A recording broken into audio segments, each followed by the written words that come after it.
Now, Sports Talk with Broads. Here's Hunter Brody.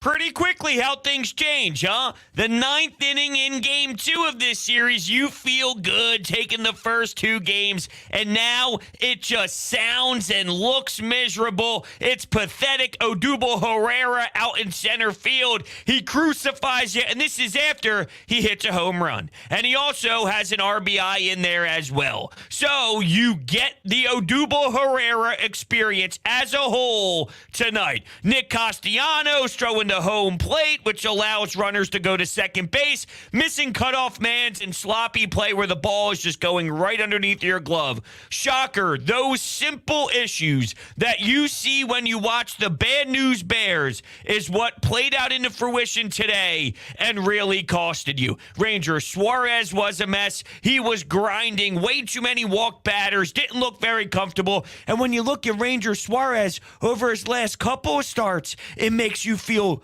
uncomfortable. It makes you feel in pain.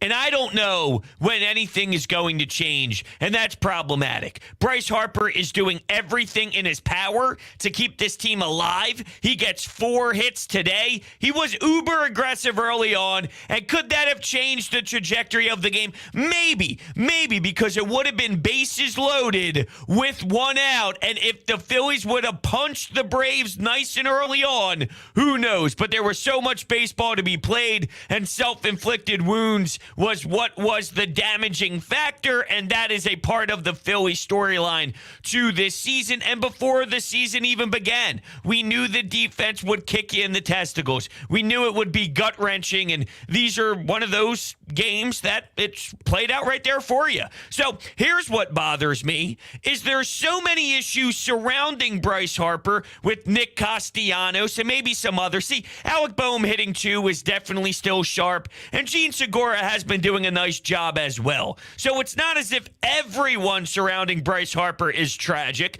Let's be realistic. I'm focusing in on Nick Castellanos, but is it possible that Bryce Harper starts to get less and less to hit? Because it's like, who are we worried about? Nick Castellanos? This guy hasn't hit a home run in quite some time. Now, my counter to that point and my counter to that fear would be, if you do that, are those the type of situations where mistakes happen? And when you throw mistakes to Castellanos, he's eventually going to get one. He'll groove it to the outfield, and it'll be smoked to the left field wall. So eventually, that will bite you in the ass because he will snap out of it. His track record is too long. And he's done enough damage in this league where it will snap. It's just taking way too long. He had an RBI ground out, but clearly that doesn't satisfy me when he's making the mistakes that he's making and piss poor at the plate the way that he's been piss poor at the plate. So is he going to start getting less? Because, hey, look, we'll walk him. We'll put him on first base because we know Nick Castellanos isn't driving anything. And we know a lot of these guys, all right, we'll live with the results, but Bryce is clicking. After that injection, there was a couple of uncomfortable at-bats, but he's right there where we saw him before. He's back in action.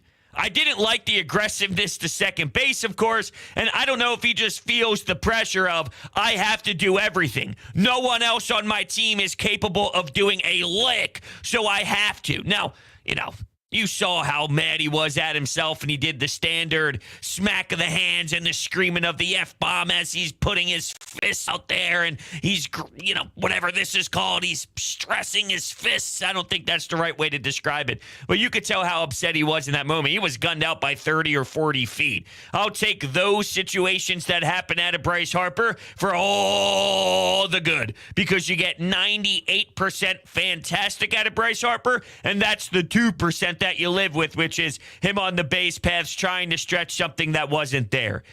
Who knows how that first inning plays out? I do recognize that bases loaded with one out is something that I would love to see, especially in an early frame where Charlie Morton maybe throws even more than he already did when you look at his pitch count. He only went 4 1/3. He did allow 9 hits. The Phillies did have a lot of hits on the board. It just wasn't enough. And then you go to the bullpen decisions out of the manager by the name of Joe Girardi, and hopefully that changes sometime soon, although I'm not getting my hopes up. When you think of Joe going to Alvarado and how long Alvarado was in there, I can't tell you that you have to stick with Ranger Suarez, because it's not as if Ranger Suarez was doing anything good, to be fair. A couple nice strikeouts here and there, but 4 walk batters. You see one inning where he's throwing 30-plus pitches. He was at 88 pitches through 4 1/3, 5 earned runs, 6 hits. That's what his stat line finished with totally. But my point is, do you try and grind more out with Ranger if you know the alternative is Jose Alvarado? And I said this after yesterday's pathetic game. As much as I can't stand Joe utilizing a bullpen player, him doing his job, and then forcing them to be in an uncomfortable position afterwards because they're starting the next top of the frame after already accomplishing what you set them out to do. And oh, by the way, it's not as if Nick Nelson has experience in that 9th inning to close out games like some other players on your roster, whether they were unavailable because you have a stupid method with managing your bullpen, or if it's because of, I was going to say Knebel is another example, and it's not the same as Sir Anthony, but it all falls under the umbrella of mismanaging, and it really is disturbing to watch. I still, even with the Jose Alvarado throwing heat, and if you have 2 guys that you don't have a lot of faith in, you'll take someone who throws harder than Alvarado. These were the type of counterpoints I was hearing throughout the day. I even heard Jason Stark. Now, Jason Stark brought up Sir Anthony Dominguez or Corey Knebel, who him and Joe Girardi apparently had some conversation afterwards about wanting the ball, and Joe was standing his ground. I love the fact that Knebel said something, because quite frankly, something I wanted to bring up is, where's the dog in some of these relief pitchers? Give me the fucking ball, Joe. I want the fucking ball, Joe. Give me an opportunity, Joe. I'm fucking going out there. Where's that fire? All right, and Knebel, at least speaking to him, shows me that there's something in there, a little bit of something in there, and I'll take it for what it is, considering it doesn't seem like anybody else has it. But getting back to my point, even with a Jose Alvarado who has more experience late than a Nick Nelson, and Nick Nelson already being used in that game, I'm still going to Nick Nelson over him because of how bad Jose Alvarado is right now. He is a trash can, and you saw that on full display today. Let me be clear here. I'm going to Sir Anthony Dominguez, and I'm going to Corey Knebel as my 1 and 2 options with all those circumstances on the table. And it bothers me, too, that you use Knebel in non-closing situations because you're in that much of fear. By the way, speaking of fear, when you heard Joe Girardi, and I know this is going back a little bit to game 2 of this series, but it's hard for me after just 24 hours to be away from that because I'm still tied to it very deeply emotionally. When he talked about, could you imagine if I went to Jose Alvarado, or could you imagine when I go to this guy? Hold on a second. So now Joe is making decisions and contemplating certain things based off of what the reaction is. Once you tell me that, and once I hear that type of message, I'm out. You can't be managing based off of what the reaction's going to be by fans or by media members or by social media or whatever it is. You got to go with someone you trust. Now, I get it. You don't have much trust in a lot of these players. And that is very true. Connor Brogdon wasn't very sharp today. You don't feel good about Alvarado. You never feel good about Familia. And I know some of these guys were unavailable, but I'm just saying, really, Familia, I'm just throwing it out there that who do you feel good about? There really is not that many names. Knebel and Sir Anthony Dominguez are the 2 that I can legitimately say is I feel okay when they're there. Other than that, a lot of these are a crapshoot. So he does have his hands tied. With that, you got to play the percentages. And he also brought up that I didn't want to go to Alvarado, and I believe he went with the better option, believe it or not. But I'm just saying that there are so many things that don't add up here, which is Joe Girardi mentions about righties in the lineup with the Braves and going to an Alvarado who's a lefty compared to a Nelson who's a righty. Well, you look at the numbers and, according to Jason Stark and some of the things he was saying today, the numbers against righties, ironically enough for Jose Alvarado, you might look in that direction based off of what you did. But I heard everyone complaining and saying I'd live with the Jose Alvarado blown game over a Nick Nelson blown game as if it really matters. Both of them are a disaster anyway. My bigger issue is Sir Anthony and really Corey Knebel, and those two as a tandem not getting the nod because they're giving away games early on, saving them for a playoff run. But your playoff run is irrelevant if you can't get there and figure out a way to do something like this. Hear me out. You're playing the Braves in a 4-game set, Monday through Thursday. You play the Mets in a 3-game set, Friday, Saturday, Sunday.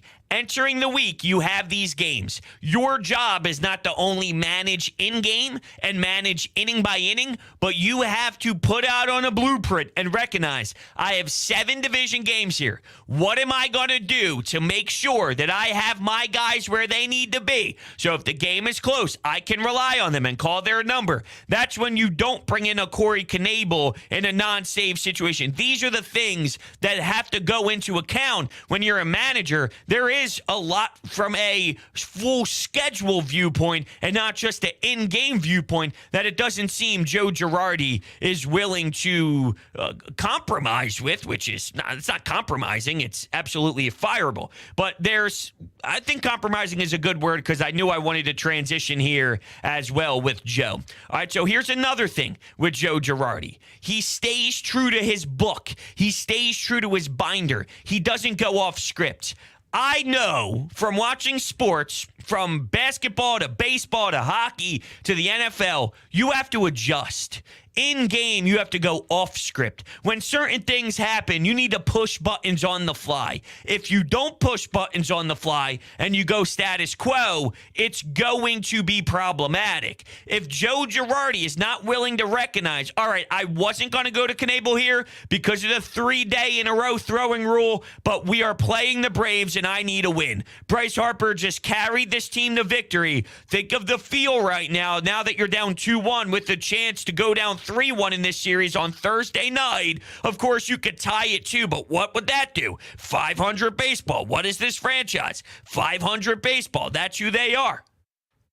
But if Joe doesn't think on his toes and move on his toes and adjust on the fly, and he just goes book by book move, well, I got nothing for you here. Something has to change. He's not the number one issue. He is a part of the issue. And if you don't get something to try and spark this team up at some point, we're going to roll through 162 of this baseball. And that really is a horrible, horrible thing. Jose Alvarado threw 2/3. Bilotti threw an inning. Brogdon threw an inning. Norwood threw an inning. Who's ready tomorrow? Who's gonna be able to throw tomorrow? And by the way, sometimes they warm guys up and then they don't even use them in the game. That counts. Well, what are you doing? You do not know how to manage a bullpen. It's actually wild to think that the label of him is he's excellent in this area, because I've seen nothing but vomit-worthy decisions. You thought the double switch was bad and putrid for Joe Girardi? I mean, the fact that that's removed and there's less thinking involved and he's still screwing it up, I almost put that at a higher level of disgraceful than botching and butchering how poorly he did with the double switch, to be honest with you. It is a crazy, crazy time out there as a Phillies fan. And look, the Braves are not good. The Braves are not good right now. I feel they're better than a 21-23 team. And losing a Freddie Freeman, bringing in a Matt Olson, there's a culture change that happens when you lose such a valuable piece of your franchise. And, you could look at how they're ran from their just president of baseball operations, the GM, the whole setup they have there in general with a, with a really strong view on things. I think they'll figure the push out for sure. But ultimately, they're 21-23. Yeah. Ronald Acuna Jr. gets scratched late. Still allow 8 runs, only score 4. And the rest is history. Jose Alvarado realistically should have allowed even more runs. Bases loaded, one out. You want to throw up a ground ball to Alec Boehm, to Segura, and a double play, which limited the damage, but it really doesn't mean much when it's so deflating. When you see Odubel Herrera make that mistake, the Braves are running around second base. They stop, they freeze, then they keep going over to third. The broadcast had a weird cut, and then eventually you saw it on the replay. You just see you go, this is it. You knew right then and there that there's no way in hell that they're coming back from that mistake unless there was one chance, and that one chance is Bryce Harper wills you to victory again. But I guess 4 for 5 and begging him to do more is a little blasphemy, which I obviously agree with. Just looking through some of the box score all around. Rhys Hoskins 0 for 4, but he did walk once. Alec Boehm 2 for 5. Bryce Harper 4 for 5. Segura 2 for 5. Schwarber 0 for 4. Struck out twice swinging. That was in the 5th and the 7th. Bryson Stott went 0 for 4. He struck out twice and fouled out in the two-thirds, in the 4th inning. And that was kind of your day. And I've been going back and forth with people, as I'm sure you've kind of been hearing me throughout these shows, about just leadoff. And I was talking to John Kincaid this morning of the John Kincaid Show on The Fanatic, and he brought up that it's overvalued, the leadoff position, because statistically, the leadoff guy and the guy who hits second, they lead off innings basically the same throughout a 162-game season. When it comes to starting off, and your guy who hits number 2, he ends up leading off just as much as your leadoff guy does. So, what about the 2-hole? And if Rhys was hitting 2, which he did at times, do you have as much of an outrage about that compared to if he was leading off? And I know he's not your typical guy, but I don't know. I know I've kind of been going in full circles here, but I thought that was an interesting statistic to kind of throw in there. And, I heard, well, his OBP is only 305, so why is that something that you want leading off? And if you go to his splits, though, this year, and specifically looking at only when he bats first, he's got a 313 OBP, which is a tick higher. It's not anything overwhelming, but he's hitting 250. He's hitting his best leading off. Batting fifth, he's hitting 250 as well. So batting fifth and batting first. Schwarber, you see a drastic change. But 250 with the 314 OBP. 250, 314 OBP is Rhys Hoskins-ish out of your leadoff spot. I'm not sitting here telling you that we should be throwing a parade for that out of Rhys Hoskins. I'm just giving you the number and knowing that they're pretty much more comfortable with Kyle Schwarber hitting in that 6th spot where he's hitting 310 with a 482 OBP and 5 of his home runs with 12 RBI and 13 walks, compared to leading off hitting 119 with a 192 OBP. That is an extreme difference. So I'm just kind of giving you the rundown on some of those numbers. And that's really kind of what I saw in this game. I see the chat going. I would like to read off a couple things. The phone lines are open. I'll open them up right now. 856-442-9805. If you want to text in or call in, that's available. I see the chat as well. So, I kind of got my thoughts out, and I'll take a look and gander at how you are feeling in the pulse out there. But first, let me introduce a great friend of mine, and that great friend is Versus Game. It's a fantastic app that allows me and you to connect even closer than ever before. Here's how it works. The Phillies obviously have a big weekend series coming up in New York to face the Mets. What if I told you you can make money on questions that I come up with? For example, my question this week is, will Rhys Hoskins hit at least 1 home run in their 3-game set at Citi Field? Versus Game is an opportunity for you to make money from your knowledge. It's the app everyone is talking about because it lets you win money for being right. Imagine a social media feed where every video is a question with 2 possible answers. You can play for free or with real money. $1 up to $100 per question. Go download Versus Game and follow me by going to the app and typing in Broads in the search bar. Make sure to play my question and other questions that you think you know the answer to. That's Versus Game, one word, no space. We'll be talking about the result of this question in future episodes, as well as introducing new questions throughout. The link is down below in the description. Absolutely give that a whirl and it is going to be a blast. I guarantee it. With that, we will go to the phones and bring in Amadeo. How are you feeling right now? I'm sure it's not very good. Yeah, it's very sour. Very, very sour. It just seeing Jose Alvarado just completely obliterate the lead after you tie the ball game up, that's just very deflating. And it's just like, it's funny when how many times the Phillies find ways, tie the games to where the next half inning, the tie game or the lead is just literally gone in a snap. It's, it's kind of predictable at that point where it gets sad.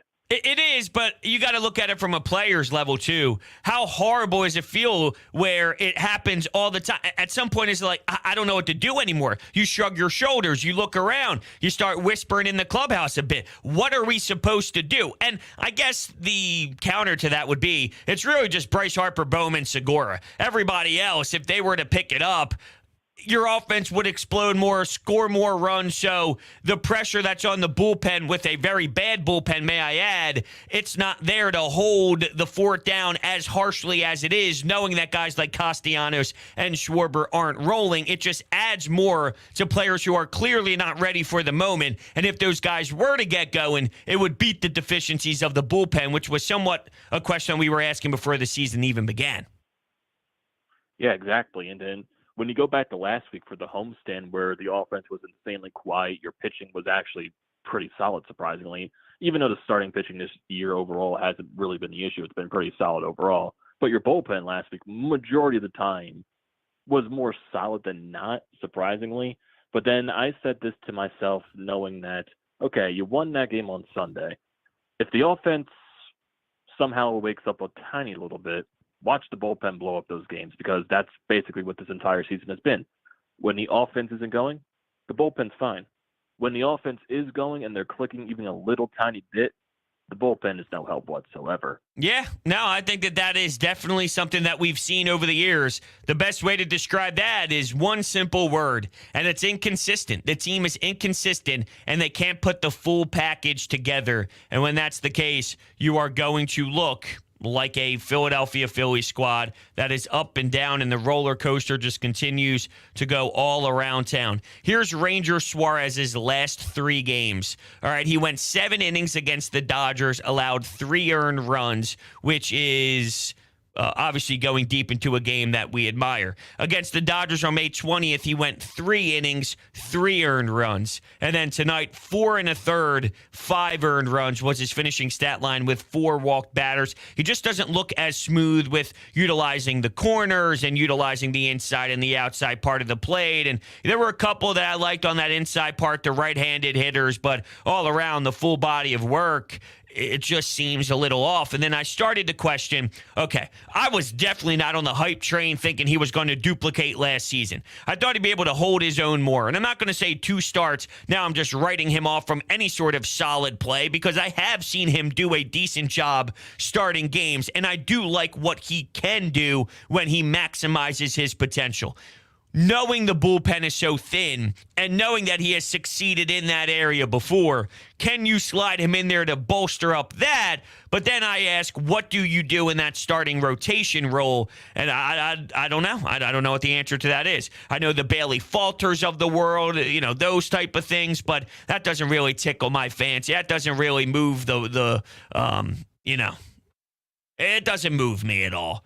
That's just something that I thought about, knowing that we have no one that we could rely on in the bullpen other than 2 guys. And even with that, those guys sometimes have their shakiness, but that's every bullpen and every bullpen piece for the most part. Let's go back to the phones. Hello, you are on the air now. Hello. Hello. So, I called yesterday. Yes. I'm becoming a regular caller. I'm becoming a regular caller. I'm a fan. I had a point I was trying to say yesterday. I was all nervous. I had so many thoughts in my head. Okay. All right. What do you got? But now I think I know what I want to say. It's more like an overall thing. I'm kind of like a newer fan. I wasn't around during their World Series run, but I'm tired, not because of this season, but every year since 2018, they do things that make me think, wow, they may be good. 2018, Kingery had a good AAA season. They gave him an extension. They signed Santana, Arrieta, McCutchen, Harper, Segura. We think they're going to be good. They're not. The year afterwards, they get Realmuto. They sign a few relievers. They get Wheeler. They get Gregorius. We think they're good. Then they're not. This year, they get Schwarber. Bowen has a resurgence. You get Castellanos. Dominguez comes back. They're still not good. I'm tired of them teasing me, you know? I definitely know, and I think it's great that you bring up a lot of those names because it puts it in perspective of these guys that you do bring in, there's something to their name, and then whenever they get applied, they just are what they are, and they become this nonsense, and they're an absolute fools, and things just spiral out of control. And there's some good names on that list of players that you have mentioned, and some of them, like Gene Segura, I mean, he's had moments where he struggled a little bit. Now, when was Jake Arrieta signed by the Phillies? That was before 2018, wasn't it? Am I going nuts here? When did Jake Arrieta get signed? Was that 2018? Wow, it was. My life is flying by. Oh, my Lord. I'm 27. I'm old. I honestly felt like that was, I mean, this is just what happens when all these seasons mesh together. I felt like, oh, my God. I'm having a moment. I'm having a epiphany. No, that's not the right word. Epiphany. That's not the right word. Doesn't epiphany mean like I'm seeing the future and I'm seeing something come out into like existence? What does epiphany mean in simple terms? Manifestation, a perception of the essential nature or meaning of something. Yeah, I'm not seeing an epiphany at all. I'm seeing my life flash before my eyes because I'm having a mental breakdown of almost being 30. I think that's what's that called? A midlife crisis. That's right. A midlife crisis. And this Phillies team does not help at all. But to go back to the caller and what he was saying, yeah, you bring in these names, and to a degree, these names make sense. But Jake Arrieta is terrible. And then Didi had an awful season last year. I think he still has a lot left in the tank. So we'll see what happens when he does return. And hopefully we can slot that left-handed bat into the lineup. And, you know, sometimes it's just one person coming back that could fix the flow of the entire offense and the depth of it all. I talked about right now how Castellanos is struggling, and there's just a couple guys around Bryce Harper and Alec Boehm and in a Gene Segura. And if you apply a Didi Gregorius that can keep up that 280-ish or so batting average, and that's now a different layer, and then Schwarber in that sixth hole can maybe get something going a little bit with that 300-plus batting average in that spot in the lineup, and then it gets deeper and gets tougher for some of these pitchers to grind through. And I thought this team would grind through starters so much that you'd get to their bullpen and you'd work some walks and you'd have them throw in 80 pitches, and you look up and it's the fourth inning, and then by the third series of the game that maybe you'd be so deep and into the thick of it that you just get an easier opportunity late in the series to win a damn baseball game, and it has honestly been nothing like that whatsoever. And that is how I feel about Phillies baseball after tonight. I want to thank everybody so much for hanging out with me today. If you are new to the channel, make sure you smash that subscribe button, hit that thumbs up button as well. I greatly appreciate it. And also, if you're buying tickets for any event out there, you can utilize the promo code BROADS at SeatGeek's checkout page if you are a first-time user at SeatGeek, which eliminates all those fees. It's a no-brainer. Get yourself to a game today. Free parking, booze. Utilize it however you want. $20 off of your ticket purchase. It's a no-brainer. Promo code BROADS, SeatGeek's checkout page. And then lastly, Broads Media on TikTok, Instagram, and on Twitter. Hit the follow button there. Before we head out of here, I need to tell you about Freestone Farm CBD. It's my favorite CBD brand because they farm it themselves with all organic inputs, and they offer only the highest quality genetics in their strains. I've tried a lot of different brands, but honestly, Freestone Farm CBD has been amazing for me. I like using it after workout and before before bed. It helps me sleep at night. What's even more exciting, our friends at Freestone Farms just unveiled an all-new strain menu with some awesome CBD that clocks in at 24.1%. All of their premium hemp flower is grown on their Garden State farm with all organic inputs and IPM. Absolutely nothing from synthetic from farm to jar. On top of that, you use promo code BROADS for 20% off at checkout at FreestoneFarmCBD.com. Information is down below. We'll see what the hell happens tomorrow. I don't feel good. Shocker. I don't feel good. Thank you guys so much for hanging out, and I will catch you on the next one.